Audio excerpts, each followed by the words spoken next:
Mungkin streaming, live Streaming streaming. ya? Iya. Jadi ada mungkin pertanyaan-pertanyaan melalui YouTube, Pak. Oh, boleh. Saya kebetulan juga, saya biasa dari Oh, ada. RCTV seperti itu. Radio dulu, bantu radio tentang itu Pancasila.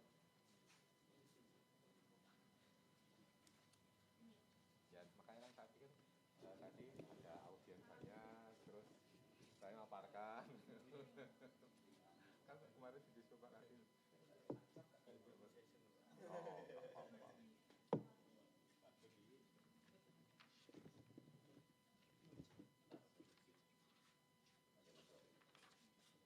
Ini kena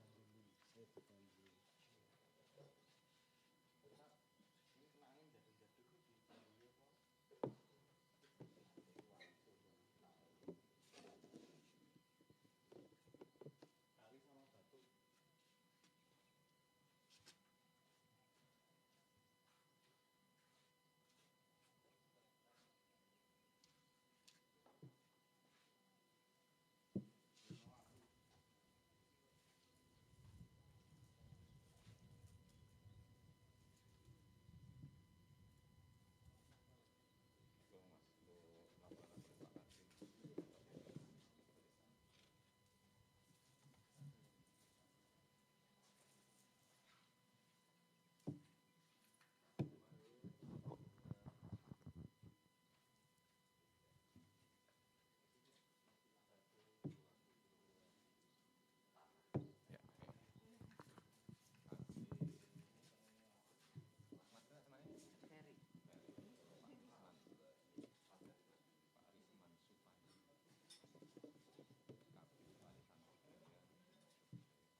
Tes satu. Cek, cek.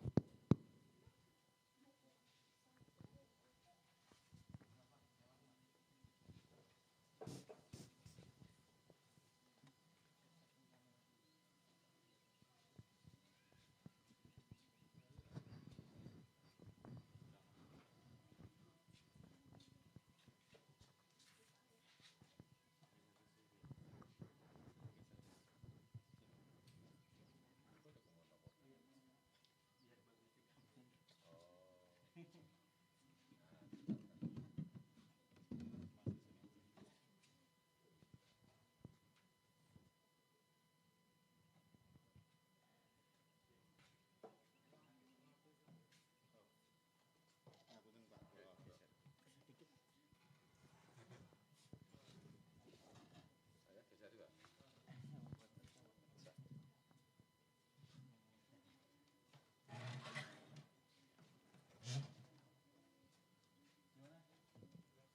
Terus sini. Lagi? Saya geser Sini? Nah, saya geser aja kalau enggak ketok. Oh, setengah lagi. Oh, Kang Wingking mau. Iya, pegang aja. Nah, betul.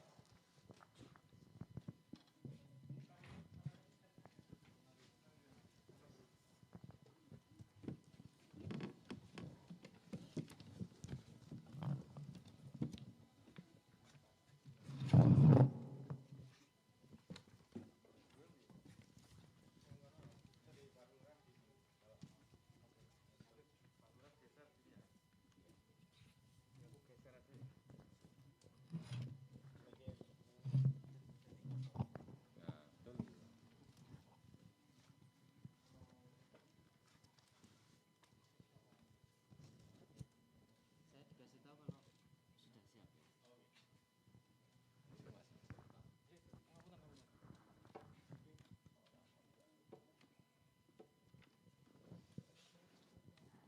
Assalamualaikum warahmatullahi wabarakatuh.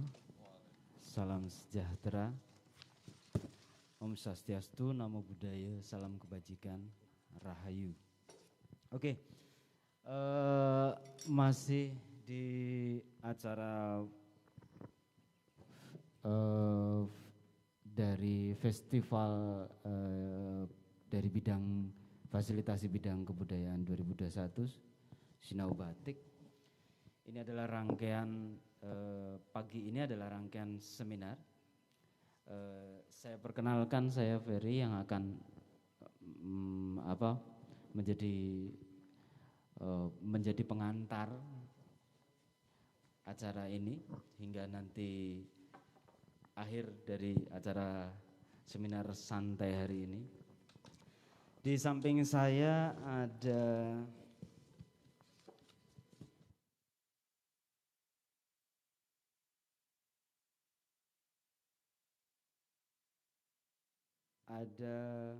Bapak Wahyudi, Bapak Nugroho Eko Stianto, terus Risman Supandi, Masya Allah. Risman Supandi MPD mewakili Bapak Dinas Kebudayaan Bantul. Oh iya. Terus di sebelah sana ada Pak Mas Nugroho Eko Stianto. Laras. Oh Solahuddin, Masya Allah. Luput toh.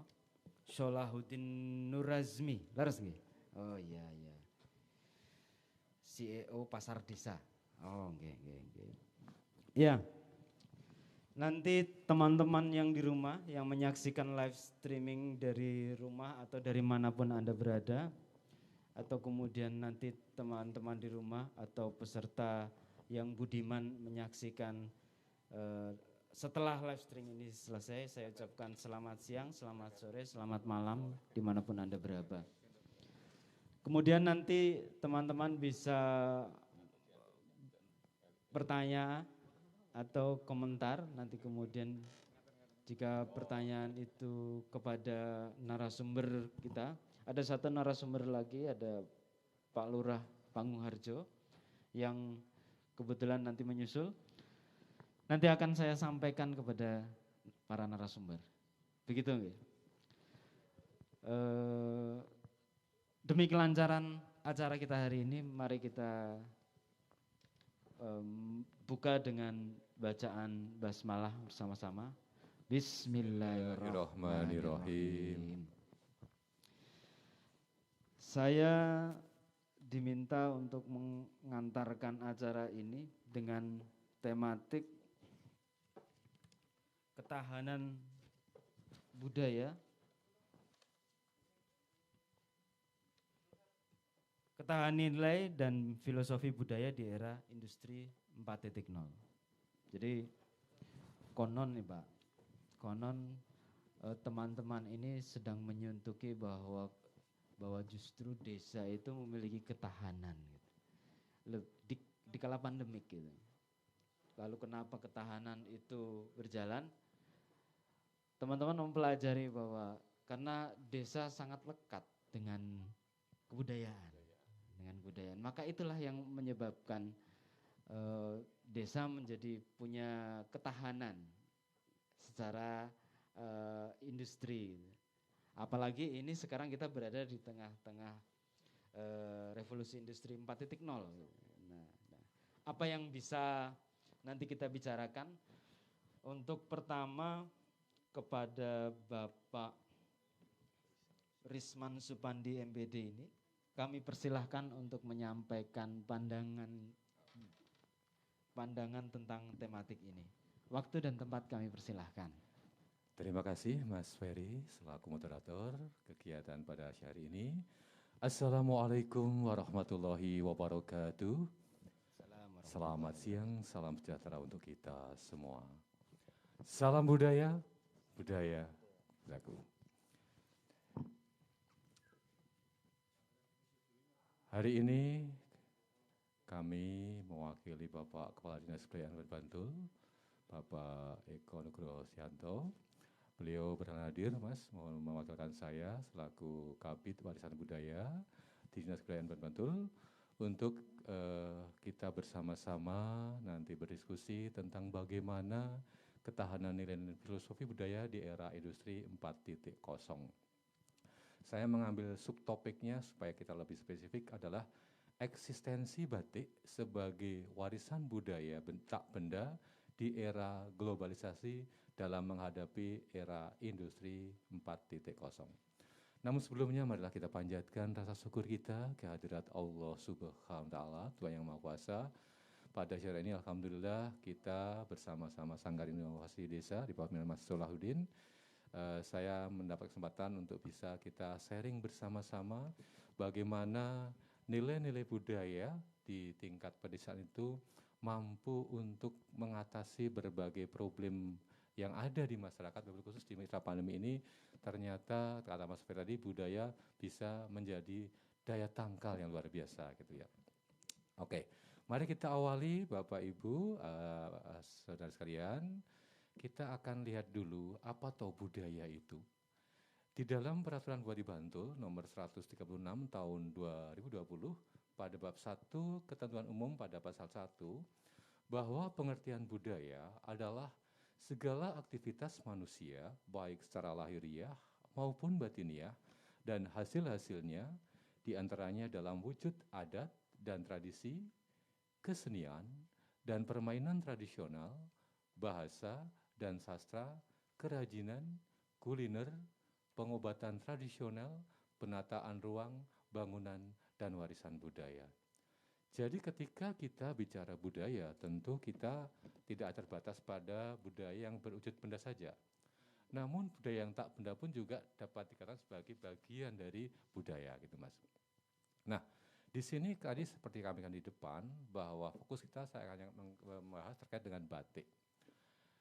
Batik sebagai warisan budaya tak benda sudah ada sejak berabad-abad yang lalu Mas Ferry. Asal-usul lahirnya batik Indonesia berkaitan erat dengan berkembangnya kerajaan Mojopahit, kemudian Surakarta, Yogyakarta, sehingga batik ini merupakan suatu adat istiadat yang turun-temurun. Hal tersebut menyebabkan suatu motif batik biasanya dapat dikenali dari asal daerah ataupun asal keluarganya. Bahkan hingga sekarang ini, beberapa motif batik tradisional hanya dapat dipakai oleh keluarga kerajaan seperti Keraton Yogyakarta dan Surakarta. Sehingga di sini selain mempunyai nilai keunikan, batik itu juga ada nilai sakralnya. Karena memang banyak motif batik yang di sana itu hanya boleh dipakai oleh dalam bahasa tanda kutip, tanda petik, kalangan tertentu saja, gitu ya. Nah, kemudian bagaimana perkembangan batik di Indonesia? Kami hanya akan secara global saja, karena kita waktunya hanya singkat, bahwa batik itu mulai populer di akhir abad ke-18 atau awal abad ke-19. Lahirnya batik, jenis batik cap menunjukkan menandai masa industrialisasi, apalagi setelah diperkenalkannya teknik otomatisasi pada era industrialisasi dan globalisasi. Muncul batik jenis baru, yaitu batik printing. Munculnya batik printing ini telah mempengaruhi banyak arah industri batik, dikarenakan prosesnya yang tidak memakan waktu lama dan harganya terbilang jauh lebih murah daripada batik tulis. Sehingga perkembangan industri batik semakin lebih kompetitif dan lebih bervariatif dengan ragam corak dan jenisnya. Disadari atau tidak bahwa batik telah menjadi identitas diri, bagian dari kehidupan dan tradisi, serta mempunyai nilai ekonomis yang sangat tinggi. Karena disadari atau tidak, dewasa ini kita telah berada di zaman di mana era digitalisasi telah mempengaruhi semua lini kehidupan manusia. Apalagi di masa pandemi COVID-19 ini yang sudah berlangsung hampir 2 tahun, semua kehidupan manusia, aspek kehidupan manusia, khususnya di Indonesia dan dunia pada umumnya, telah hidup dalam suasana yang serba online, sehingga tatanan kehidupan manusia telah berubah secara signifikan. Hal ini tentu berpengaruh juga terkait bagaimana perkembangan batik di Indonesia ini. Nah, oleh karena itu, mau tidak mau dalam era yang kita menghadapi era digitalisasi ini, kita juga harus bisa hadir di sana itu. Sehingga harapannya nanti kita tetap akan eksis keberadaan batik itu, Mas Ferry. Nah, sebagai bangsa Indonesia kita berbangga bahwa pada tanggal 2 Oktober 2009, UNESCO sebagai badan PBB telah menetapkan bahwa batik sebagai warisan budaya tak benda milik bangsa Indonesia. Dan pada tanggal 2 Oktober telah ditetapkan oleh pemerintah sebagai Hari Batik Nasional. Dengan demikian, kita sebagai bangsa Indonesia senantiasa harus memelihara atau menguri-uri warisan budaya ini agar tak lapuk oleh arus perkembangan zaman dan tak hilang ditelan arus-arus modernisasi dan yang telah semakin mengglobal. Maka inovasi, kreasi, variasi baru dalam dunia perbatikan senantiasa harus selalu ditingkatkan, dimodernisasi, apalagi di era industri 4.0 ini yang perkembangannya teknologi digitalisasi semakin masif dan semakin bervariasi. Oleh karena itu, kita sebagai bagian dari bangsa-bangsa dunia, maka kita pun harus selalu siap untuk melakukan berbagai macam perubahan. Tetapi perlu kita ingat di sini bahwa perkembangan digitalisasi yang semakin masif, ada satu hal yang tidak berubah, Mas Ferry, yaitu apa? Keunikan. Keunikan dari batik itu yang tidak berubah, karena dia di sana ada satu pesan-pesan yang begitu khusus terkait batik, apalagi batik tulis ya, yang demikian dibuatnya dengan penuh dengan curahan perasaan, dengan penghayatan, dengan nilai-nilai filosofi, dengan nilai-nilai yang kita kultural, yang semua itu sudah ada di dalam masyarakat kita, kemudian diaplikasikan, diaktualisasikan, kemudian dikembangkan dalam satu wujud namanya batik. Nah, sekarang bagaimana eksistensi batik di era industri 4.0, Mas? Dalam hal teknik pembuatan batik, syarat akan pesan-pesan nilai-nilai moral yang sangat bernilai tinggi dan hal-hal yang sangat unik. Keunikan ini akan menciptakan nilai manfaat atau value, baik nilai ekonomis, nilai seni, nilai karakter, nilai luhur budaya bangsa, nilai adat istiadat, ataupun nilai religius dan sebagainya. Nah, nilai-nilai tersebut tidak akan berubah dalam revolusi industri 4.0. Akan tapi justru akan berkembang menjadi semakin kolaboratif dan kompetitif. Hal tersebut disebabkan kebutuhan sosial, pengakuan, persahabatan akan senantiasa tersirat dan tersurat dalam setiap pesan-pesan yang tertulis dalam batik.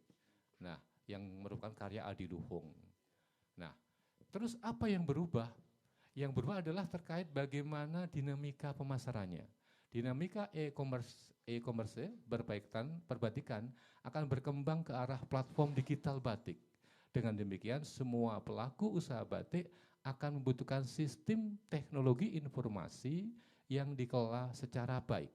Dengan demikian, dalam dunia batik telah muncul fenomena, kalau dunia globalisasi, kita glokalisasi. Lokalisasi. Apa itu globalisasi? Yaitu perkawinan antara yang global dan yang lokal, yang kemudian membentuk budaya batik kontemporer sebagai wujud budaya hibritas global gitu. Nah, perkembangan yang semakin pesat di era digitalisasi ini, maka batik sudah sangat terkenal di seluruh dunia. Bahkan kalau dalam perjalanan pemerintahan kita, baik di masa Presiden Soekarno, masa Presiden Soeharto, masa bahkan sekarang di era Jokowi ini, Presiden Jokowi juga begitu masif. Karena apa? Bapak Presiden juga telah banyak menorehkan inovasi-inovasi agar batik itu betul-betul jadi membumi, tidak hanya di Indonesia tapi juga di tingkat internasional. Nah ini, beliau juga menyentuhkan sendiri bahwa beliau juga ketika ada terkait dengan acara-acara internasional selalu berusaha menunjukkan tentang begitu indahnya bahan-bahan batik yang dikenakan oleh beliau. Nah, oleh karena itu, di era industri 4.0, perubahan yang signifikan terjadi adalah perkembangan dan perubahan yang sangat masif dalam dunia digital, terutama dalam hal bisnis pemasaran.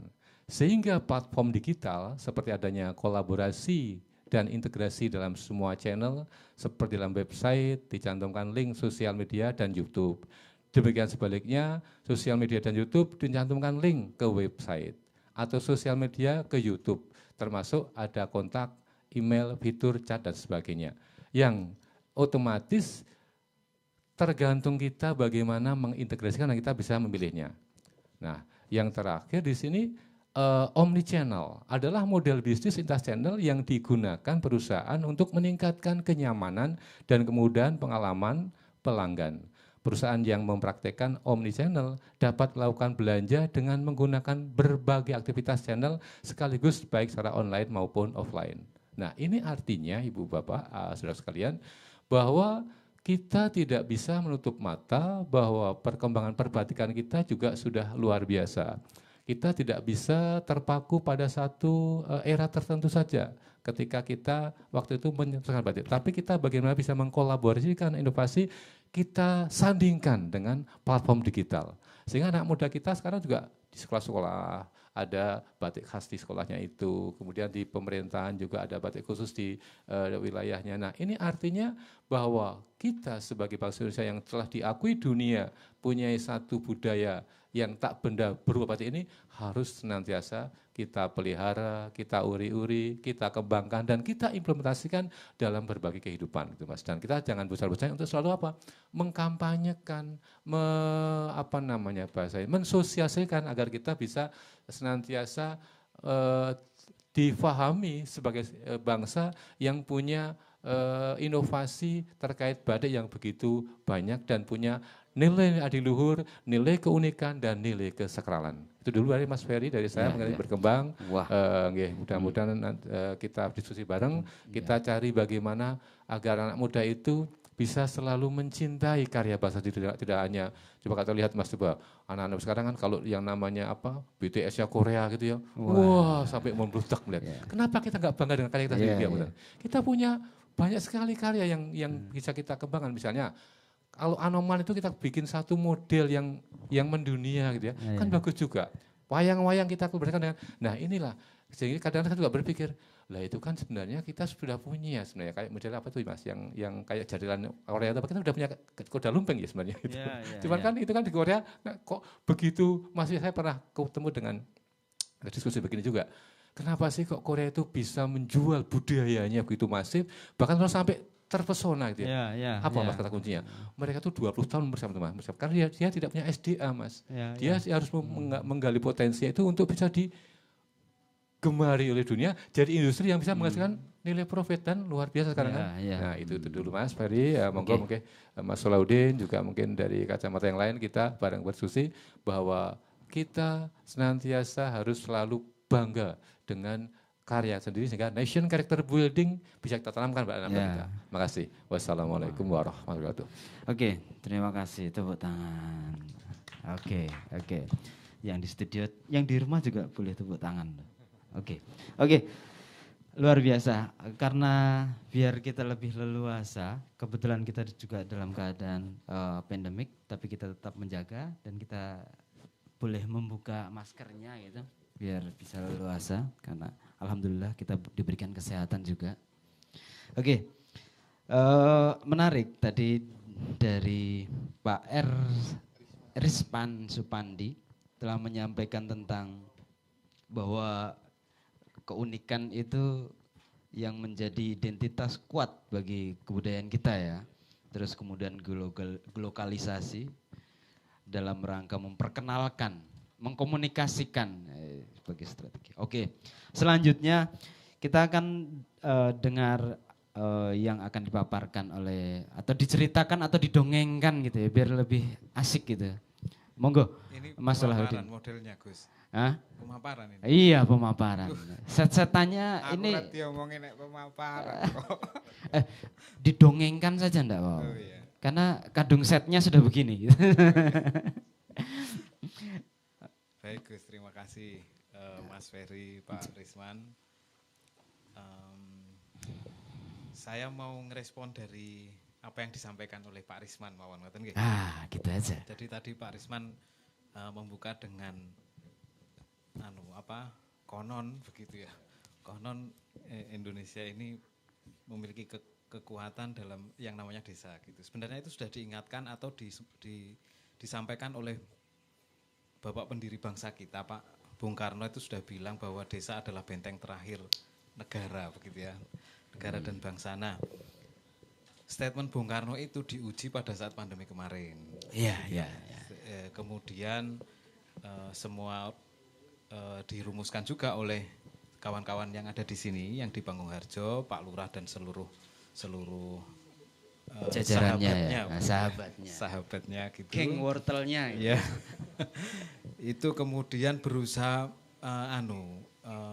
menjawab tantangan tersebut gitu. Jadi pada saat semua tertatih-tatih pihak gitu. Gitulah, semua pihak, semua lini kehidupan, agama, sekolah, bisnis dan seterusnya itu ambruk begitu. Kira-kira apakah benar desa itu menjadi benteng terakhir, kira-kira gitu ya? Iya. Nah, ternyata terbukti oleh Pak Lurah kemudian sebagai pemimpin wilayah begitu ya, sebagai salah seorang penanggung jawab wilayah desa begitu, bereksperimen melihat kembali potensi yang ada di desanya, kemudian untuk menjawab tantangan ini gitu. Dan evidence-nya berhasil, khususnya di desa Panggung-Harjo dan hampir di banyak desa begitu ya. Di banyak desa, artinya desa memang benar-benar menunjukkan ketangguhannya. Kota ambruk, semuanya lari ke desa, kira-kira begitu ya.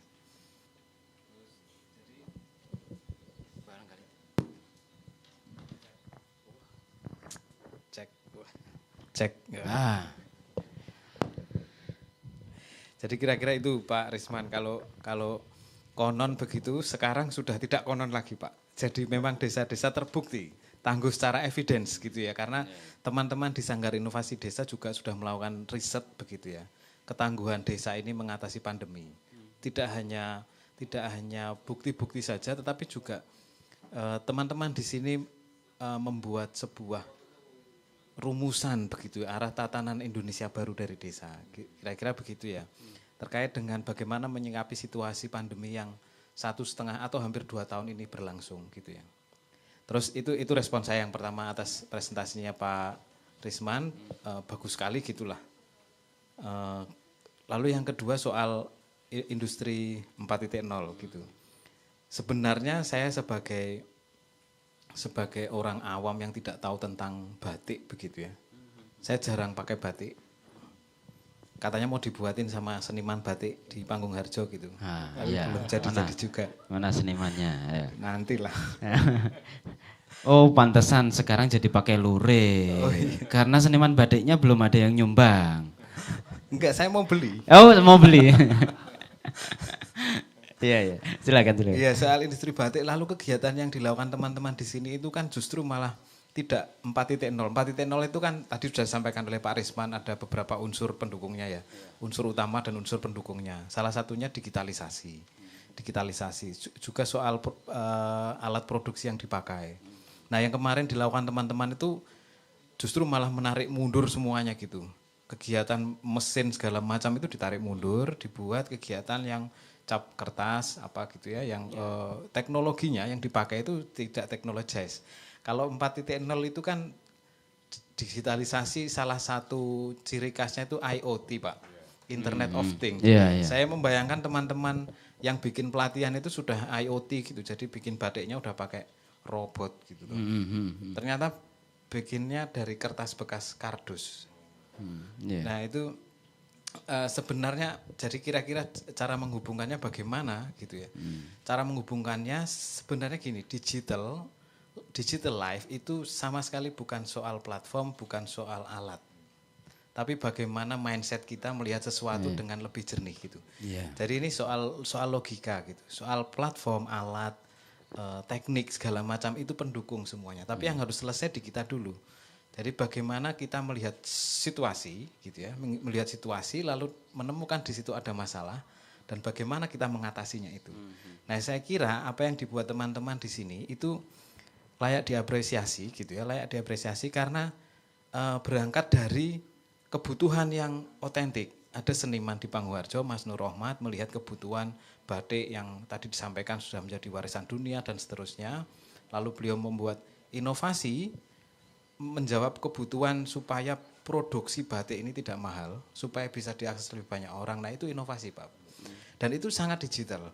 Kalau soal platform, soal alat, soal jaringan dan seterusnya, memang itu pendukung utama, tetapi yang harus selesai ini model bisnisnya. Artinya yang harus selesai ini ya konsep tentang industri batik yang dibuat Mas Nur Rohmat dan kawan-kawan ini, bagaimana menjawab tantangan ini, kan begitu.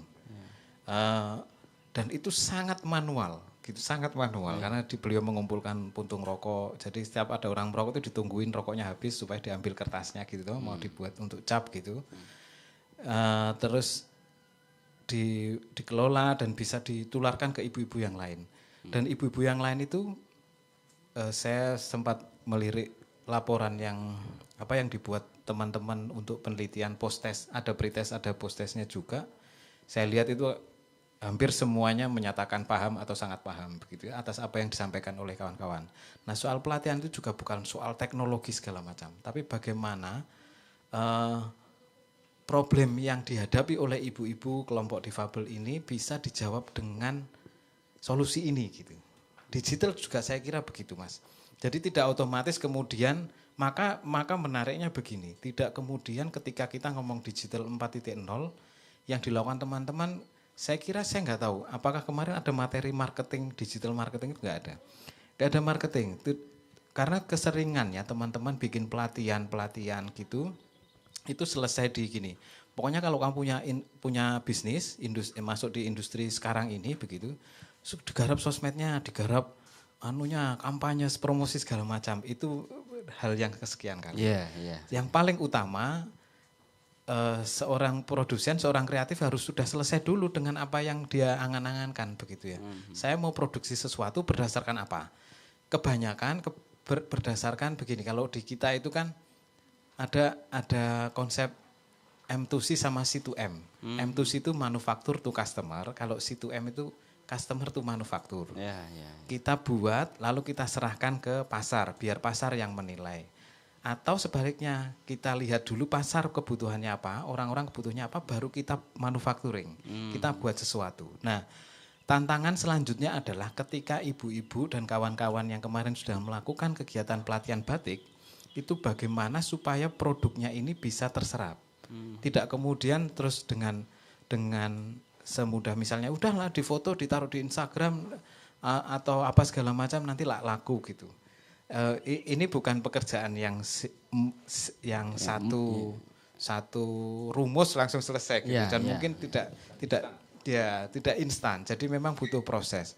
Nah, kecuali untuk teman-teman yang sudah berproses jauh sebelumnya, misalnya untuk senimannya gitu ya, untuk seniman yang sudah berproses lebih jauh memang sudah punya pasarnya. Untuk yang sudah memiliki produk, punya keahlian betul, tetapi juga perlu memahami kebutuhan.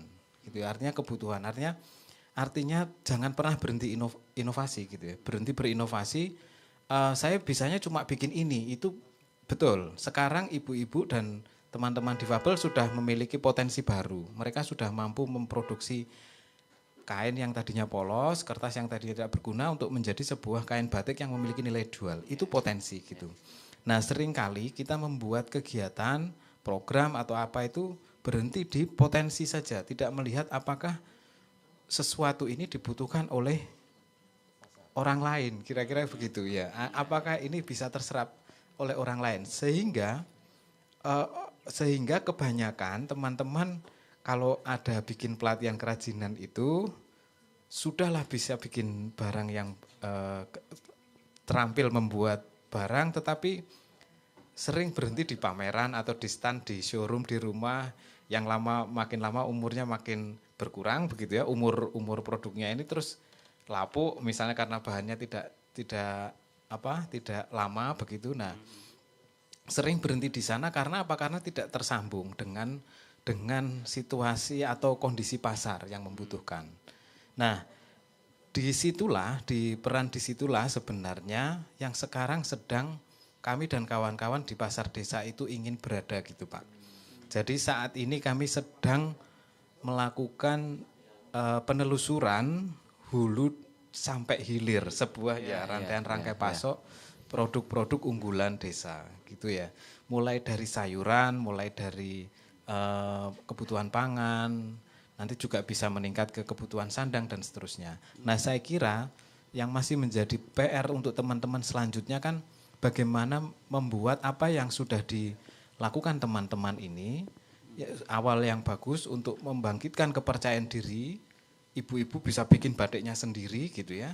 Lalu menghubungkan dengan bagian hilir. Gitu. Nah, di bagian hilir itu bagaimana sebenarnya? Saat ini kita kebutuhannya kalau batik atau fashion gitu saya kira akan selalu dibutuhkan gitu ya. Ibu-ibu pengajian, ibu-ibu kelompok PKK itu setiap minggu seragamnya bisa ganti setiap saat gitu ya.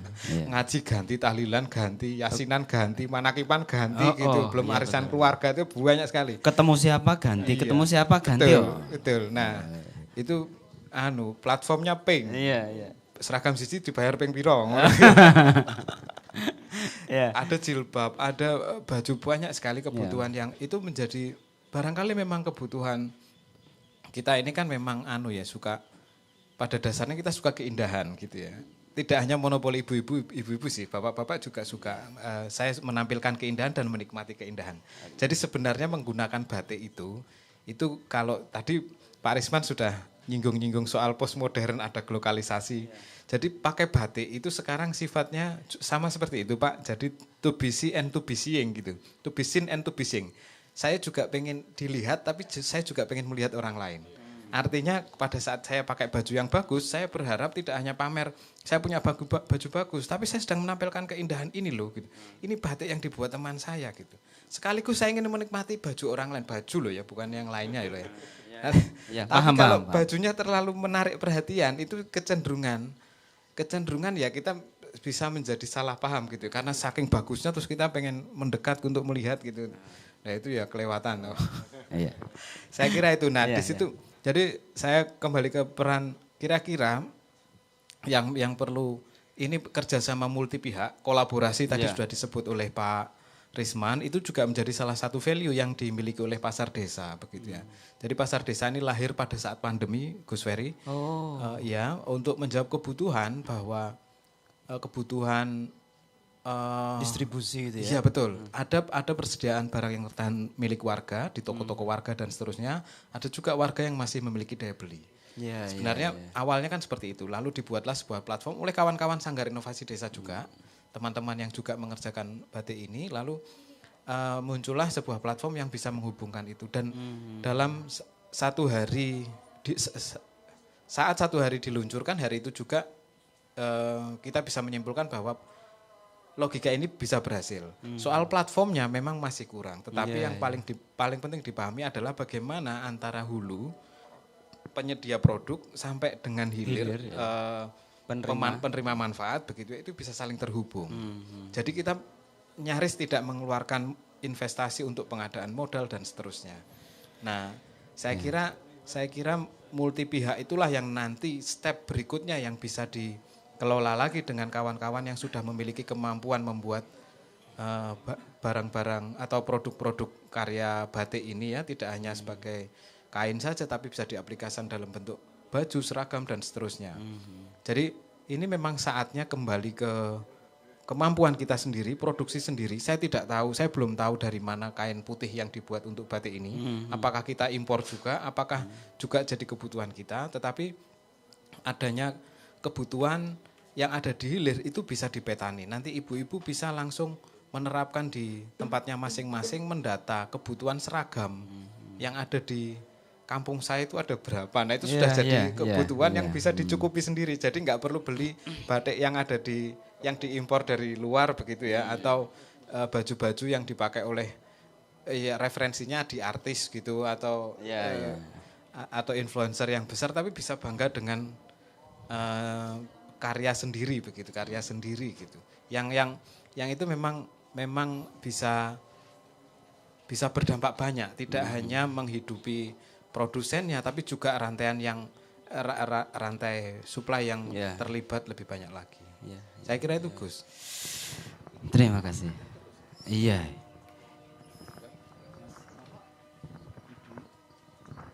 Oke, kita break sebentar ya.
Sekarang yang tugas-tugasnya masih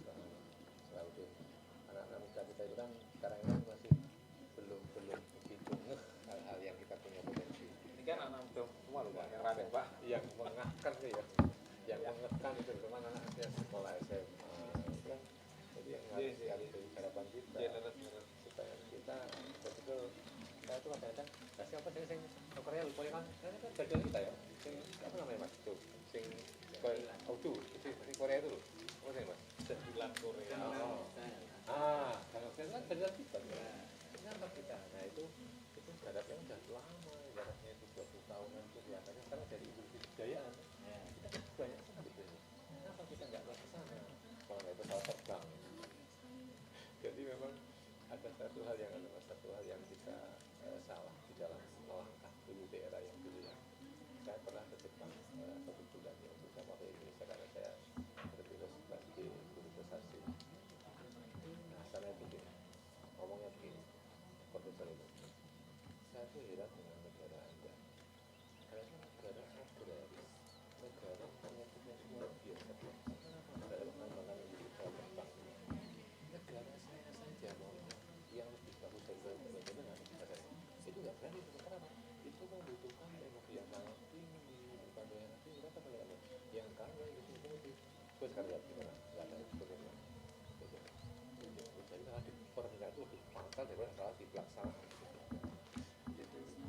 Kan ya harus bilang partai mau pakai jam kan itu berarti kan terus ngomong kan itu jadi kadang-kadang kita itu kan kelemahan di kita itu sebenarnya apa atau ini berita seperti itu yang apa tuh yang Amerika yang kalkun itu kenapa kok bisa ke atas nggak ada apa itu sudah kayak kita sampai di Jepang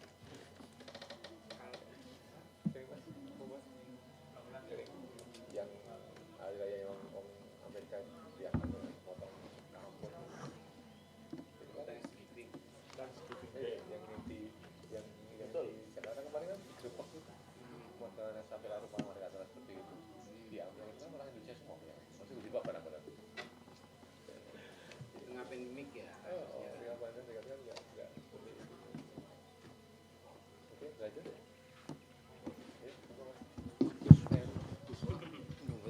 Query saja.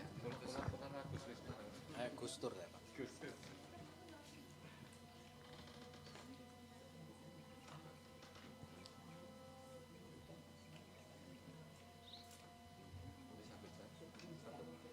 Monggo derek. Pak Lurah sesu. Pak Lurah restu. Oh, nunggu Pak Lurah. Oke. Dari pembicaraan sebelumnya saya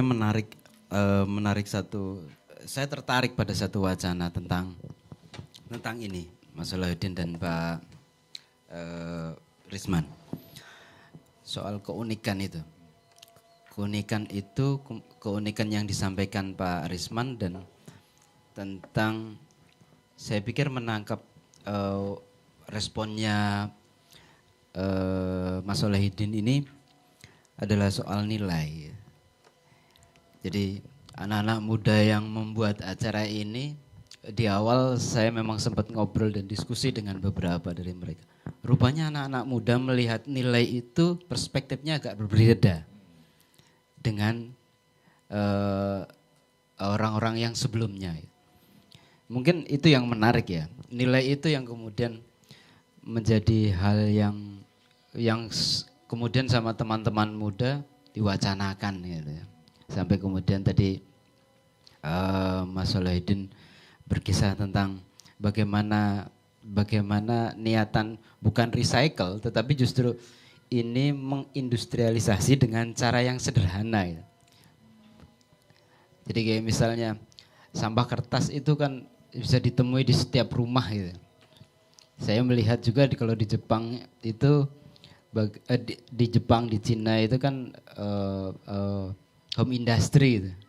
Jadi dari rumah ke rumah itu ibu-ibu mengerjakan dari rumahnya gitu. Itu menarik. Lalu kemudian apakah mempertahankan nilai di masa industri 4.0 ini adalah hal yang penting menurut Pak Risman dan Mas Solahuddin itu. Barangkali itu yang saya bisa petik tadi. Lalu monggo kalau ada yang mau direspon Pak. Terima kasih Mas Ferry. Jadi tadi saya katakan bahwa era boleh berubah, zaman boleh berubah, pengetahuan boleh berubah. Satu hal yang berubah, keunikan di sana. Karena apa? Dalam batik itu ada hal yang unik yang kemungkinan tidak semua orang mengerti, mengetahui. Value, nilai itu akan berdampak pada satu produk ketika nanti produk itu diaktualisasikan dalam bentuk sebuah karya. Karya akan bisa diminati ketika karya itu punya nilai manfaat. Karya itu diminati, disenangi. Nah, batik sebagai sebuah karya yang unik tentu harus ikuti perkembangan yang terjadi saat ini. Saya kira betul Mas, jadi keunikan dari sebuah karya yang merupakan ciri khas dari sebuah inovasi itu harus dipertahankan. Sebab apa? Ketika nanti kita larut dalam perubahan tata nilai global yang notabene mereka adalah nilai-nilai impor yang mungkin bertentangan dengan kita, tentu kita sudah punya bempernya, nilai kita sendiri. Nah, tadi saya katakan, karya bisa berubah, inovasi bisa berubah, bahkan batik bisa berubah, tapi apa? Nilai dari batik yang nggak berubah, itu yang harus kita dari sana. Sehingga saya sangat senang anak muda yang inovasi luar biasa, saya sangat senang sekali. Sebab apa? Ternyata tidak semua anak muda itu yang latah dengan era-era barat ya. Tidak semua anak muda yang terus yang sukanya hanya hura-hura, yang sukanya hanya bersenang. Tapi ada satu kelompok komunitas di Sewon Panggarjo ini yang luar biasa. Nah, inilah yang harus kita contohkan, kalau perlu kita viralkan bahwa anak muda pun bisa membuat satu momentum. Anak bisa bikin sebuah karya, anak bisa perubahan. Saya ingat sekali ketika Bung Karno pidato, kalau saya nggak salah ya. Berilah aku satu orang pemuda, maka akan saya rubah dunia ini. Kita ingat dalam sejarah ya, siapa yang melahirkan Sumpah Pemuda? Anak muda, ya kan? Waktu itu. Pada zamannya. Pada zamannya. Siapa yang mendesak agar kita bisa merdeka? Anak muda diculik itu dengan segala ya. Siapa yang membubarkan PKI? Anak muda. Mungkin betul. Ketika mereka berdemo segala mahasiswa. Siapa yang menggulingkan Pak Harto? Anak muda juga. Itu artinya apa? Di dalam diri anak muda itu punya potensi. Ya, inilah yang tugasnya negara, tugasnya kita harus hadir di sana. Jangan dibiarkan anak muda itu cari identitas sendiri. Boleh cari itu, tapi diarahkan, dikembangkan, dan akhirnya inovasi muncul. Kayak tadi ya, batik kertas itu luar biasa loh. Yang semula orang kertas hanya dibuang sampah, bahkan dijual kilo ya, itu nilainya mungkin nggak begitu besar ya. Tapi kita buat sebuah karya, ternyata punya nilai profit yang luar biasa. Nah, Mas Solahuddin ini saya kira salah sosok pemuda yang harus betul-betul menularkan ilmunya ini gitu Mas Ferry. Jadi satu hal yang penting harus dilakukan, inovasi harus, perkembangan harus kita ikuti.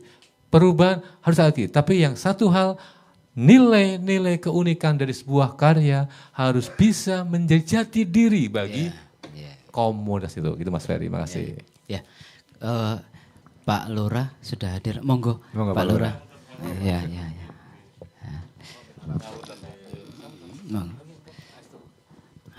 Karena Pak Lurah sudah hadir.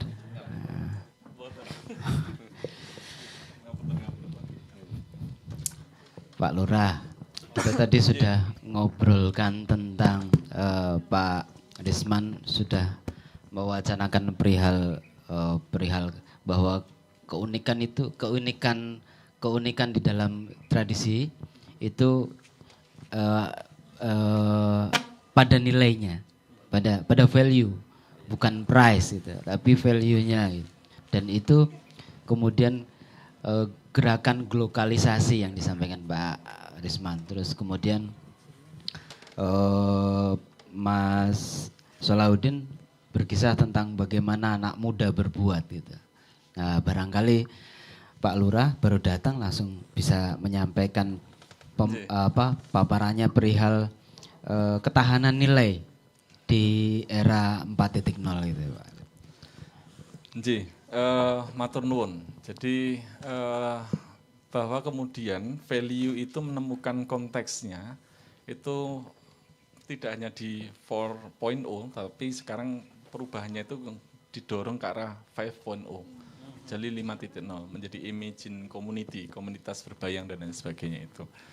Dan itu mensyaratkan value creation. Jadi bagaimana titik penting nilai itu menjadi menjadi satu hal yang sangat strategis dan dia senantiasa menemukan konteksnya dalam segala situasi zaman. Jadi dari kebudayaan itu yang bersifat abadi itu adalah nilainya. Ekspresi bentuk itu akan senantiasa menentukan senantiasa itu menyesuaikan dengan kondisi perkembangan zaman. Tetapi nilai itu akan senantiasa menemukan konteksnya dalam segala situasi zaman. Misalnya ketika kita berbicara tentang dolanan gitu ya, dolanan anak gitu. Dolanan anak itu dibangun atas beberapa nilai, salah satunya adalah kesadaran atas ruh geografis. Jadi bagaimana anak-anak itu diajari untuk memahami lingkungan sekitar mereka. Sehingga kemudian alat yang digunakan untuk bermain, terus kemudian dan lain sebagainya itu ya berasal dari lingkungan terdekat mereka. Itu adalah upaya untuk pengenalan terhadap ruh geografis. Nah, nilai ruh geografis itu, kesadaran atas ruh geografis itu yang kemudian juga melahirkan teknologi-teknologi termasuk juga melahirkan bentuk-bentuk dari dolanan. Misalnya ketika kita berbicara tentang kitiran yang menjadi salah satu alat permainan khas di Panggung Harjo. Jadi kitiran yang ada di Panggung Harjo itu tidak seperti kolecer di Jawa Barat, tidak seperti erek-erek yang berasal dari pantai utara Jawa, tapi berupa kertas, kitiran kertas bersudut 8 gitu, dia bentuknya 3 dimensi dan lain sebagainya. Pertanyaannya kenapa desainnya semacam itu? Jadi desain itu lahir karena itu menyesuaikan karakter di mana dia hidup, karakter angin di mana dia hidup. Ketika simbah-simbah dulu itu hidupnya di pantai, desainnya mesti akan tidak semacam itu. Itu terbukti di Jepara, gitu kan? Di Jepara di pantai utara Jawa itu erek-erek menjadi populer karena anginnya besar sehingga dia hanya cukup 2 dimensi saja. Tapi kalau di dataran rendah di mana anginnya itu tidak terlalu kuat, kemudian itu melahirkan satu desain kitiran yang semacam itu.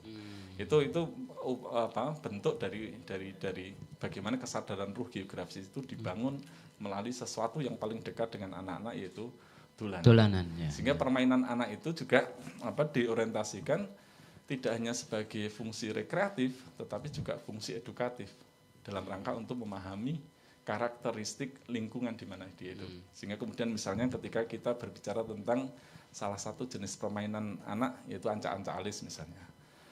Ancak alis si alis kaputan kidang anak-anak kebudungkul si dungkul bang teo teko rendeng enceng-enceng gogo beluk unine pating selapu ulo opo ulo dumung gedine sak lumbung Bandung sawah ira lagi ngopo wong desa gitu. Itu berbicara tentang 13 tahapan menanam padi.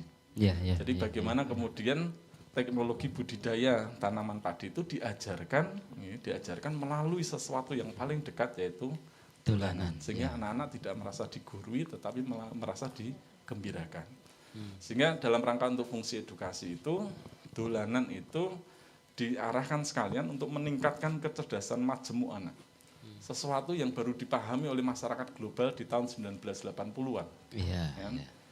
Masyarakat desa, simbah-simbah kita itu menyadari bahwa anak itu untuk bisa tumbuh kembang secara optimal, dia tidak hanya membutuhkan kecerdasan intelektual, tapi harus kecerdasan majemuk. Sehingga kemudian dolanan juga disetting untuk meningkatkan kecerdasan itu. Misalnya kecerdasan verbal. Ada permainan namanya Dempoe Wae Wahem. Dempoe wae woe wahem jiwa langkaji dendem cangkromo jolombo-lombo abang diwo semeti ketiban dadi. Kira-kira maknanya dempoe wae woe wahem itu apa ya? Enggak tahu. Enggak ada. Apa itu? Memang enggak ada. Memang enggak ada dempoe wae woe wahem itu enggak ada maknanya.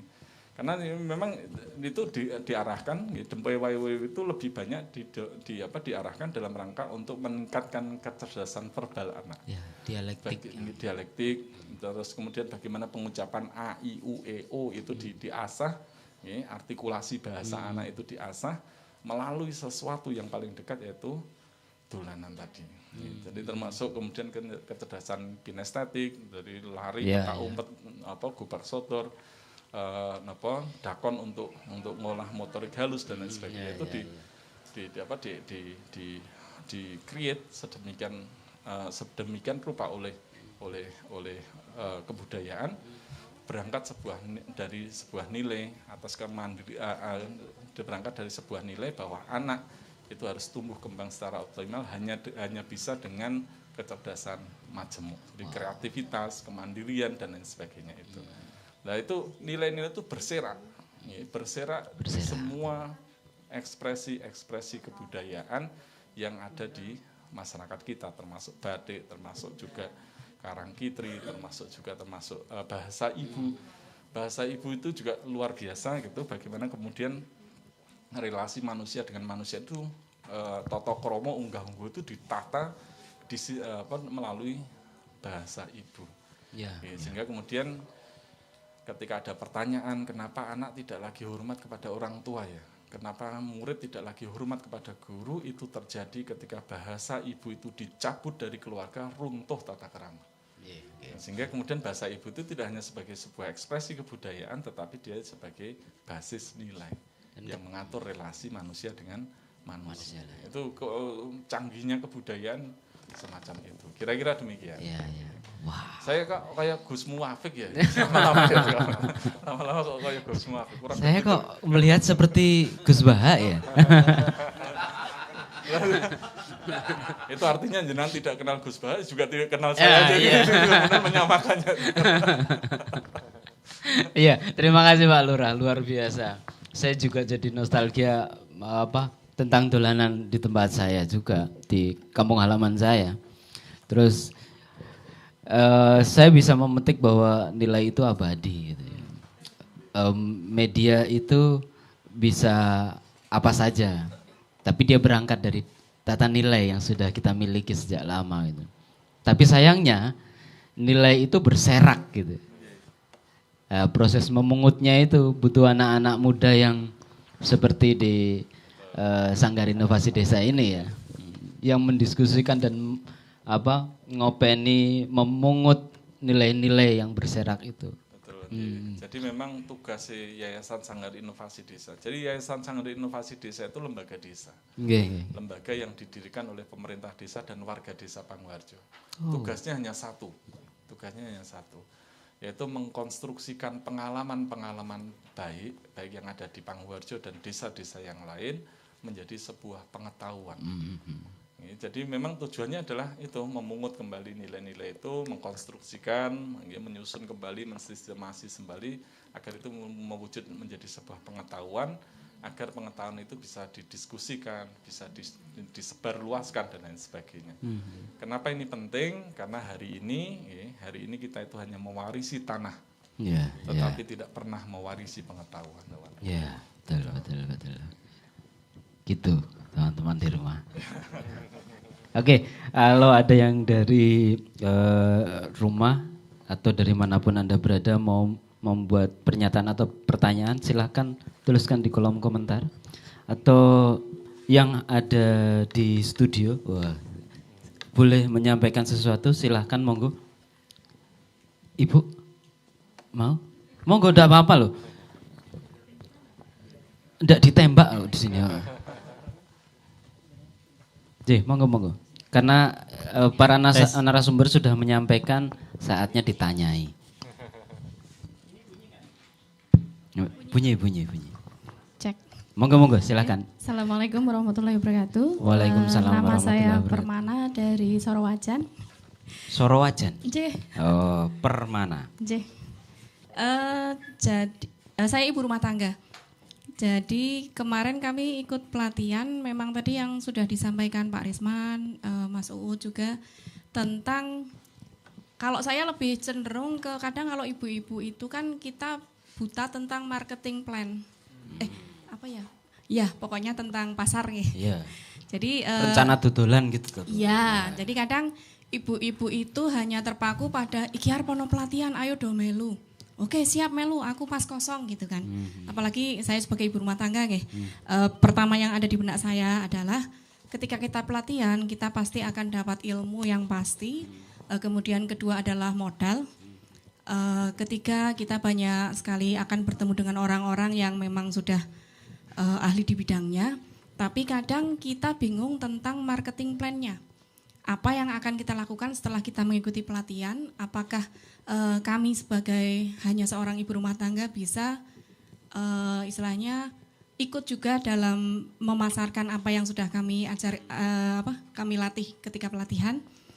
Jadi saya rasa ketika kita pelatihan juga akan sangat membantu ketika ada materi tentang bagaimana kita berhubungan dengan pasar. Jadi mungkin itu yang sering kali menjadi PR kami sebagai pihak. Karena kalau modal ketika pelatihan pasti ada modal. Kemudian SDM juga istilahnya sumber daya kami sudah dilatih untuk bisa seperti itu. Inovasi juga kita melihat dari teman-teman yang dari berbagai macam. Kita mungkin bisa berkreasi, berinovasi, tapi ketika itu kita mentok kadang di pasarnya. Ya bagaimana kita memasarkan, kemudian kalau hanya sebatas seragam, ya tapi kadang kalau baru berlatih kami masih belum siap ketika mbok nggawe seragam ning nggo RT ini dhewe dhisik. Nah, kami belum pede dengan itu. Apakah bisa? Kami tetap masih minta dilatih yang pertama. Kemudian apakah juga kami boleh bergabung dengan kebetulan di Panggung Harjo sudah ada inovasi desa nggih. Nah, itu apa di Sanggar Inovasi apakah kami boleh bergabung? Karena kami masih awam walaupun kami punya guru di kami nggih, tapi kan ini salah satu hal baru juga nggih, Bu. Termasuk gitu. Pasar desa tadi ya? Iya, terus bagaimana juga pengembangan pasar yang dipersiapkan untuk atau kami bisa dilatih untuk itu agar kami juga bisa berkembang nantinya. Mungkin itu dari saya. Terima kasih sekali. Billahi bisa bilhaq. Assalamualaikum warahmatullahi wabarakatuh. Waalaikumsalam warahmatullahi wabarakatuh. Wow, wis iso gawe punya keterampilan dol tinukune kepiye. Nah, ini barangkali siapa dulu? Mungkin Pak Salah dulu. Monggo. Baik, terima kasih nggih Bu Permana. Seragam niku namung contoh mawon, ngeten sih. Tapi yang paling penting niki ngeten dados kinten-kinten dadi basa Jawa. Jadi kira-kira ketika kita mau melakukan kegiatan peningkatan produksi ngoten. Yang pertama kan ibu-ibu kemarin sudah dilatih dengan materi cara memproduksi dari A sampai Z ya, bahannya apa saja, cara bikinnya bagaimana sampai kemudian bisa dipamerkan. Itu sudah selesai. Ngoten niku. Nah, soal kebutuhan kira-kira itu yang perlu dikonfirmasi apakah barang yang saya buat ini sudah cukup layak untuk ada peminatnya atau tidak. Nah, itu yang mungkin perlu dilakukan kecil-kecilan gitu, riset ngoten niku lah. Dipun tangleti, dipun dicarikan informasi, data kira-kira ada yang membutuhkan apa, apakah saya bisa mencukupi. Kalau soal PD napa mboten niku soal anu mawon, istiqomahnya ya. Iya. Kalau sudah dilatih sama Mas Nur Omar dan kawan-kawan kemarin terus sudah dipamerkan, itu artinya produknya sudah cukup baik secara produk gitu ya, secara kualitas cukup baik. Sudah dikurasi, dipamerkan begitu. Nah, tinggal mempertemukan produk yang baik ini dengan siapa yang penggunanya gitu. Bisa jadi pengguna produk yang begini itu karakternya berbeda dengan pengguna produk sing pokoknya aku golek klambi sing iso seragaman anu pengajian iso tiktokan bareng ngoten niku sing murah, iso dibayar ping pira-pira ngoten niku. Benten kalih dengan orang-orang yang memahami proses bagaimana sebuah kain batik itu dibuat, terus wonten nilai nopo-nopo. Nah, nilai-nilai mulai dari bahan, proses dan seterusnya itu menjadi kekuatan yang Bu Permana dan kawan-kawan miliki begitu. Itu yang perlu disampaikan sehingga produk itu bisa menyampaikan juga nilai yang dia miliki gitu. Itu tersalurkan dalam produknya. Kalau yang sering diajarkan Pak Lurah, produk itu mengirimkan nilainya, kita itu mengirimkan nilai kepada orang lain lewat produk kita gitu ya. Produk itu mengirimkan nilai-nilai yang kita miliki, ketekunan, kejujuran, kerja keras. Ini untuk bisa jadi satu kain itu kan mau mencerminkan itu semua ya. Tidak mungkin ini jadi kan dicap cukup atau printing segala macam. Tapi ada upaya, ketekunan, tangane warnane abang kuning hijau ngantek pirang-pirang dino ngono, ninggal keluarga ngoten-ngoten niku itu tercermin dalam sebuah kain. Nah, itu perlu disampaikan. Soal bergabung dengan pasar desa atau sanggar inovasi desa, loh ini kagungannya jenengan sedanten tadi disampaikan oleh Pak Lurah begitu ya, untuk warga Pangungharjo. Tentu saja lembaga desa ini memang ruang bermain ngoten lah, tadi disampaikan ada ini analoginya dolanan, ya ini juga salah satu ruang bermain, ruang dolanan bersama yang bisa dimanfaatkan begitu. Terus kalau yang soal teknis dengan pasar desa, nanti habis ini saya minta nomor teleponnya terus kita rembukan ngoten mawon. Jadi kira-kira nggih. Kalau soal pelatihan kita siap Bu, kita siap. Kita tidak hanya pasar desa tidak hanya menampilkan apa yang produk yang ada, tapi bahkan kita melakukan pemotretan untuk produk-produk. Misalnya salah satunya yang di Kebumen kita kemas, kita fotokan, kita fotokan produknya, terus kita olah, kita desain begitu untuk bisa tayang di pasar desa. Nah, mungkin kita sambil sama-sama belajar begitu ya Bu ya, saling belajar begitu aja lah. Jadi nanti kita bisa sama-sama mencari kira-kira produk yang unik semacam ini punya nilai lebih dibanding dengan produk yang lainnya. Itu ketemu dengan pasar yang seperti apa. Nah, itu yang bisa kita diskusikan bersama-sama. Kalau soal pelatihan nanti minta sama panitianya dibuatkan pelatihan lagi ngoten mawon. Yeah. Mas Nur Rahmat saya saged melatih kok. Betul. Ngoten Bu Permana. Ya. Wah, akhirnya berhasil toh, ditanyakan sekalian dapat konfirmasi toh. Oke. Sip. Monggo Pak Lurah kalau mau menambahkan. Ya, jadi creating business is not creating product, Bu. Jadi memulai usaha menika tidak berangkat dari memproduksi atau menghasilkan produk, tapi berangkat dari menghasilkan nilai. Jadi yang disampaikan oleh Gus Uut tadi itu kira-kira ketika karyane jenengan itu dijejerkan dengan karya batik yang lain, itu yang kemudian membedakan niku nopone. Gitu. Itu yang kemudian menjadi nilai. Dan nilai itu yang kemudian dipersepsikan oleh konsumen. Gitu. Nilai itu tidak kemudian sesuai dengan semua konsumen gitu, tapi dia hanya akan nyangkut di beberapa kelompok konsumen. Nah, tugasnya jenengan adalah menemukan kira-kira kelompok konsumen mana yang sekiranya itu mempersepsikan produk menika sebagai produk yang baik. Jadi dan kalau untuk kemudian bisa mendeliver nilai niku butuh panjenengan itu memberikan atribut-atribut. Produk menika kedah diparingi atributnya napa terkait dengan story nipun.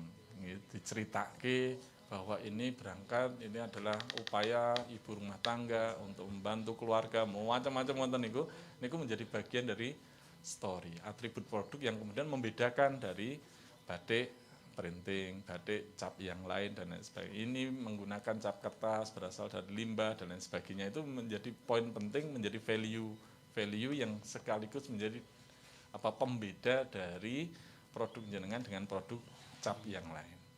Jadi ini berangkat dari ini story. Nah, mboten story niku experience. Jadi mereka dilibatkan dalam proses menikah.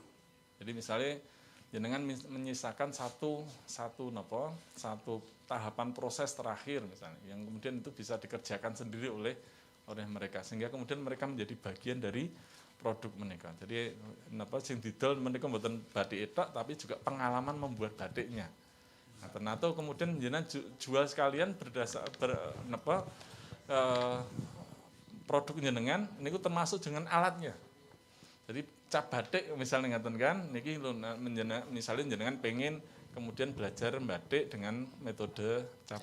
Niki kita sertakan capnya dengan model yang kemudian juga kita bisa buatkan modelnya semacam ini, monggo terserah jenengan, kita kemudian jual batiknya itu dengan Paket gitu ya. paket kayak Ya. gitu. Jadi itu yang kita jual tidak hanya produknya tetapi juga experience-nya, pengalaman membuat. Mereka dilibatkan dalam proses pembuatan itu. Nak mboten ceritane, mboten experience-nya nggih atmosfer atau napa suasana gitu. Itu biasanya makin apun jenengan libatkan mereka untuk kemudian terlibat dalam proses produksi ini jenengan. Sehingga mereka mendapatkan tidak hanya produknya tetapi juga suasana. Misalnya ngaten. Jadi ada beberapa apa model-model pemasaran yang memungkinkan atau atribut-atribut produk yang bisa kita telusuri lebih lanjut atau lebih dalam lagi, kita pelajari. Dan riset itu menjadi satu hal yang penting. Jenengan mulai tangletke kali tetangga atau kawan-kawan yang sekiranya itu akan menghargai proses. Jadi tidak hanya sekedar produk batik, tetapi dia jenengan pilih dalam satu kawasan atau teman-teman jenengan kira-kira dia itu sangat peduli dengan proses semacam itu. Ngoten jenengan bijekke. Niki produknya pun layak dereng nggih, sudah layak dijual atau kalau misalnya layak maukah Anda membeli? Nah, kalau mau membeli kira-kira dengan harga berapa? Itu untuk kemudian mengukur. Nah, orang-orang yang kira-kira sekelompok dengan mereka itulah yang kemudian menjadi target marketnya panjenengan. Oh, saya mau beli dengan harga segini. Nah, karakteristik atau profil dari orang tersebut itu kira-kira mewakili profil dari kelompok yang sekiranya sama. Dan jenengan mulai masuk dalam segmen itu, fokus tentang segmen itu, pelajari karakteristikipun, perilakunipun dan lain sebagainya. Agar kemudian mereka terlibat. Terus yang kedua konsistensi niku penting. Jadi konsistensi ngeten. Jenengan pun gembar-gembor pun menyampaikan bahwa ini menggunakan cat kertas daur ulang. Misalnya ngeten. Karena nilai yang pengen disampaikan adalah kepedulian terhadap lingkungan. Jangan sampai kemudian pewarnanya pewarna kimia mesti pun ngeten. Jadi nak saged niku konsisten. Jadi nak misalnya nilai ramah lingkungan mereka akan diangkat mereka dari ujung sampai ujung proses produksi ini sebisa mungkin jenengan menunjukkan kepedulian jenengan terhadap lingkungan atau keramahan jenengan terhadap lingkungan termasuk mangke pengelolaan limbahipun dan lain sebagainya jenengan saged ditangani karena itu akan menjadi bagian dari nilai itu. Jadi sehingga kemudian konsumen mereka mboten bingung. Sanjangnya ramah, ya pancen nggo cap kertas, tapi pewarnanya pewarna kimia, buang limbah nggih sembarangan. Dadi niku malah konsumen bingung sak jan-jane niku value tenanan apa mboten. Kira-kira ngoten niku. Oh, wow. Pak Risman, monggo. Makasih Pak Lurah, Mbak Solah, saya kira semuanya betul. Sedikit hanya share Mbak Permana terkait dengan Mbak atau Bu? Oh Bu, iya Bu Permana. Ada pengalaman kami tinggal di perumahan Trimulyo, ibu-ibu itu ikut pelatihan kuliner gitu Bu. Nah, kemudian agar apa yang didapatkan tidak terus hilang saja. Kemudian ada inovasi di grup RT kami gitu ya. Mereka menjual ke RT dulu dengan cara mendirikan stand di salah satu anggota itu di depan rumahnya setiap Sabtu Minggu. Terus dia tawarkan produk itu di grup WhatsApp-nya. Alhamdulillah sekarang jalan, itu yang kuliner ya. Nah, sehingga sampai hari ini alhamdulillah mereka yang tergabung dalam kelompok latihan di kelurahan itu setiap hari Sabtu Minggu ngasih produk bareng-bareng dijual bareng-bareng.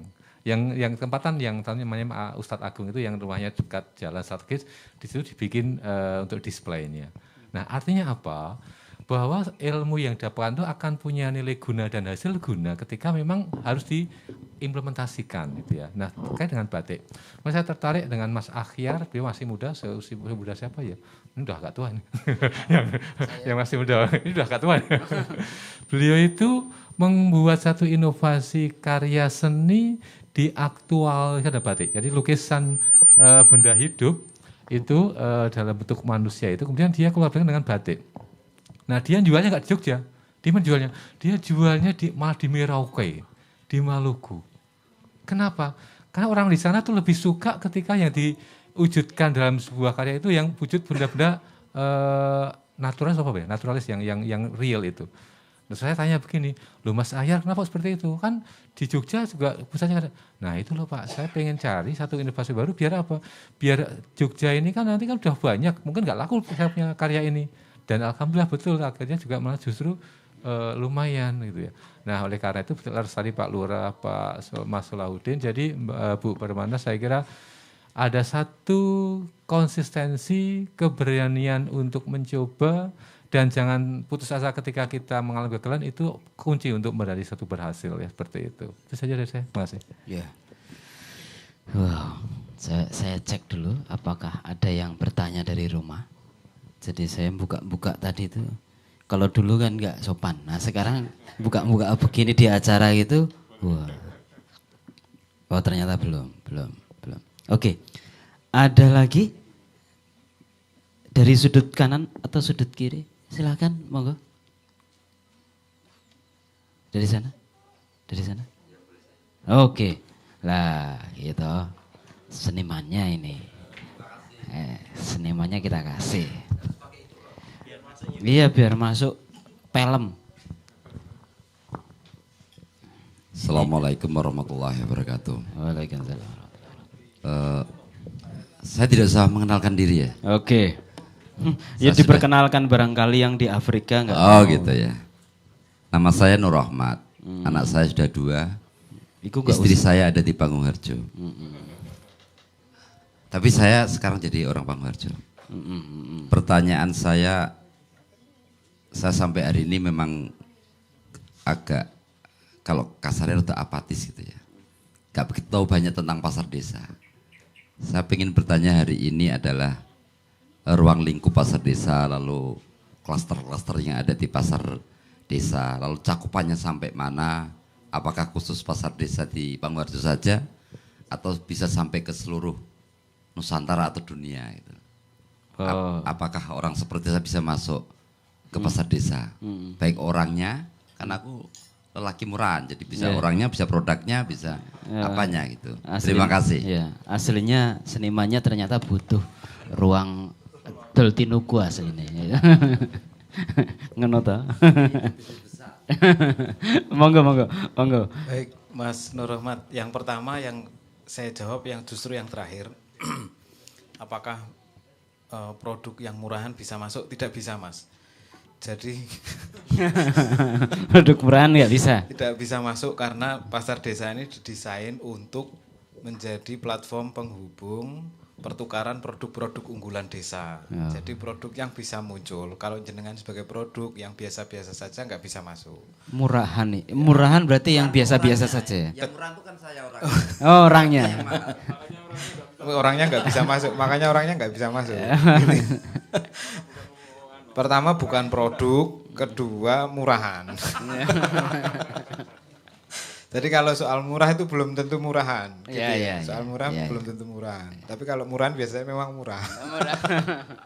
Ngoten itu yang pertama gitu ya. Nah, kita belum jual beli orang Mas, jadi kita nggak bisa jualan orang di pasar desa. Yang ada produk-produk unggulan desa bisa. Nah saat ini pertanyaannya apakah melayani desa Pangungharjo saja? Tidak. Jadi kita sudah melayani beberapa desa di seluruh Indonesia. Seluruh Indonesia. Ya, ada di seluruh Indonesia. Yang paling aktif ada 20 BUMDes gitu ya. 20 desa begitulah. Melayani 20 desa. Jadi kalau pertanyaan Mas Nur Rahmat, cara bekerjanya bagaimana? Jadi cara bekerjanya pasar desa itu atau model bisnisnya itu bisnis ke customer. Jadi kami bekerja sama dengan entitas bisnis yang lain, dalam hal ini BUMDes.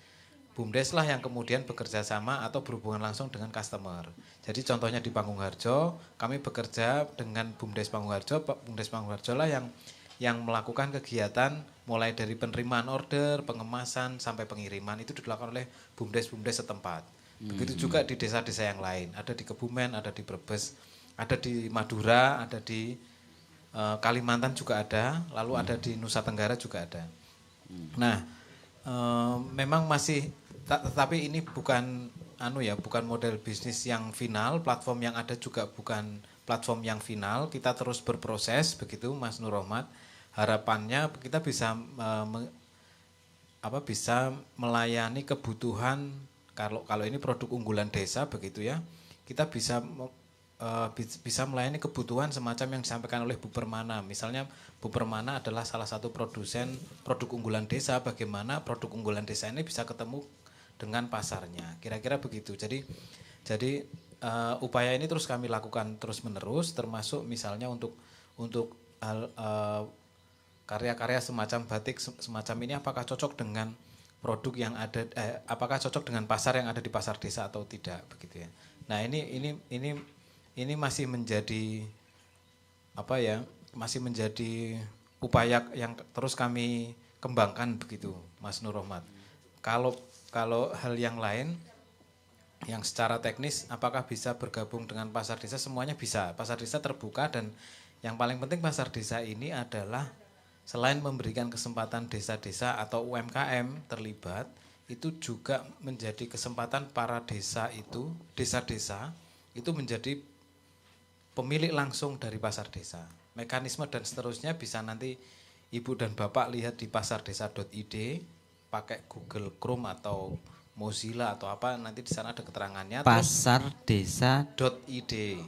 Ya, pasardesa.id dari Google Chrome atau Mozilla atau Opera atau Safari begitu, nanti di sana juga ada nomor teleponnya, yang mau tanya-tanya, bergabung atau bagaimana gitu bisa dilayani. Kalau soal pelatihan digital marketing itu sudah melekat, jadi begitu kita bekerja sama dengan baik pemilik produk maupun orang yang ingin berjualan saja, itu langsung setiap hari akan kita buat komunikasi yang aktif, bagaimana memainkan atau cara bekerjanya pasar desa, kira-kira begitu. Oke, berarti gimana Mas? Jasa. Kan produk itu ada produk barang, iya. Ada produk berupa jasa. Bisa. Misalnya jasa pelatihan. Oh iya. Jasa, itu produk. Iya betul. Jasa, gitu. Jadi kategorinya masuknya produk digital begitu ya. Kalau dalam hal ini misalnya pelatihan sangat bisa. Pelatihan ini pun sangat bisa dijual dipasarkan ya. Dipasarkan lewat pasar desa. Yang bukan produk barang, ada produk yang bukan barang, bukan jasa, itu semacam pulsa atau pakai data. Itu juga ada. Itu masuknya barang, tidak ada barangnya. Jasa, ya jasa komunikasi mungkin ya. Nah, tapi sangat bisa bikin pelatihan. Mungkin setelah ini kita diskusi lagi dengan Mas Rohmat. Tapi jangan yang murahan ya pelatihannya. Orangnya yang murah.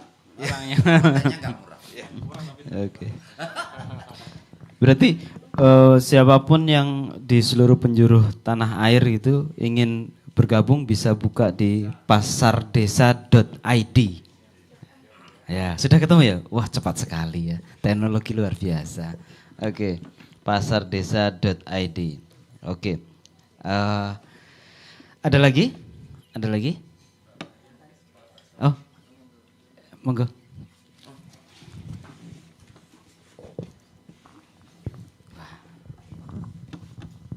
Monggo, Bu. Terima kasih atas waktunya.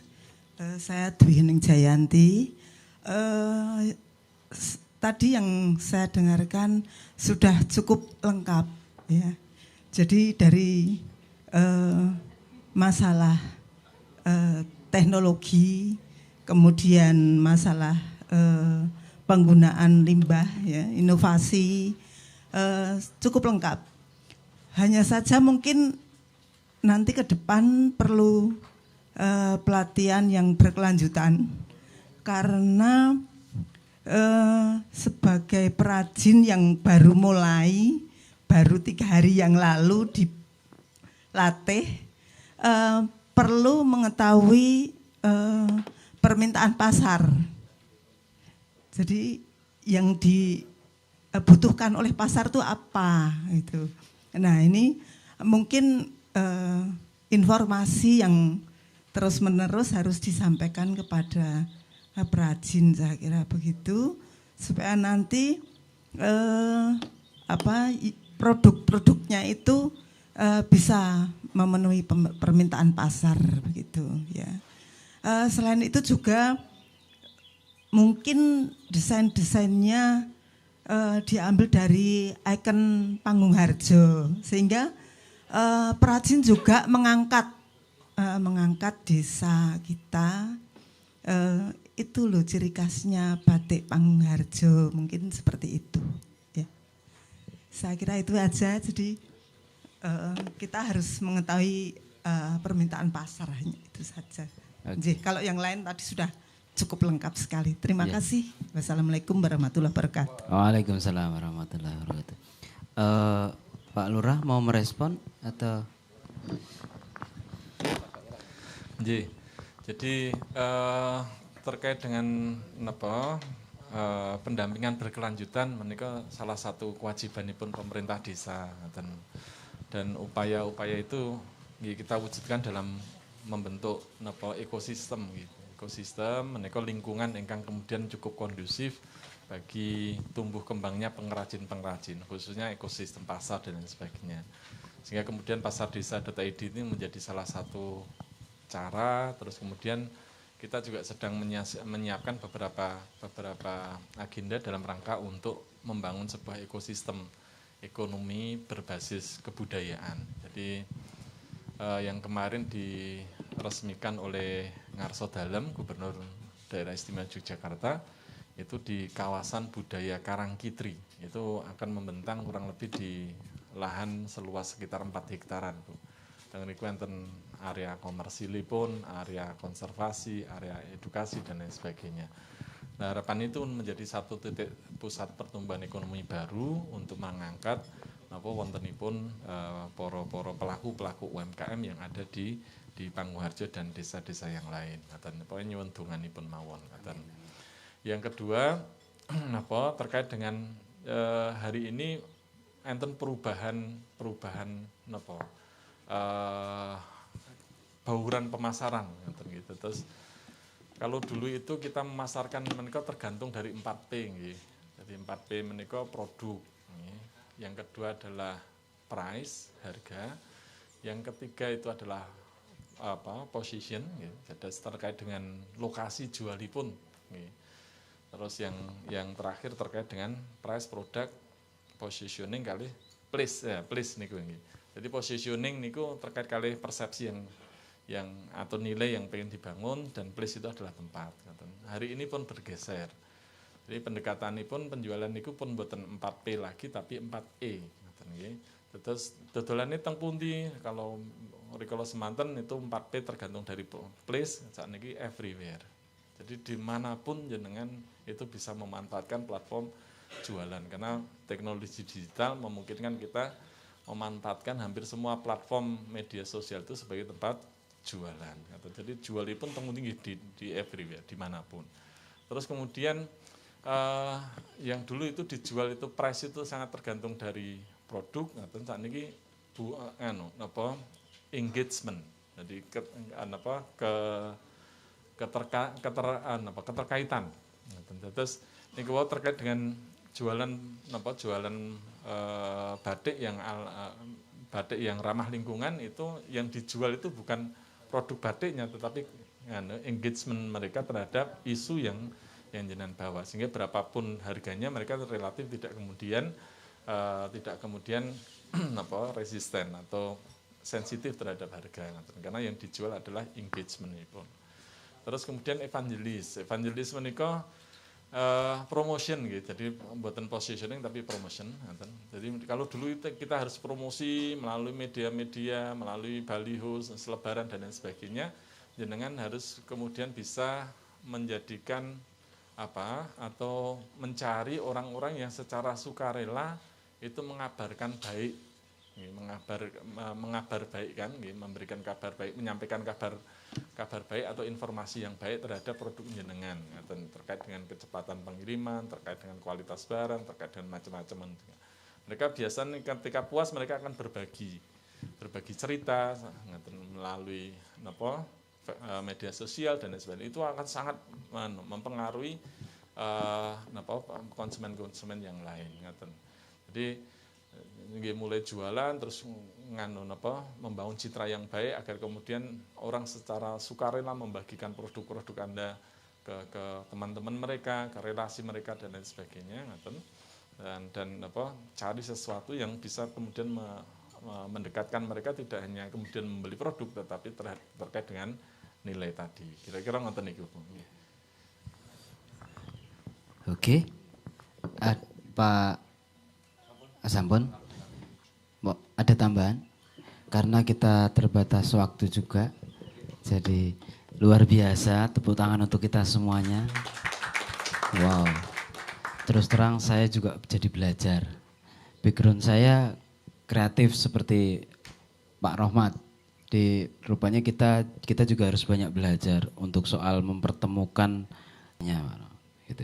Jadi akhirnya bahwa yang biasa dianggap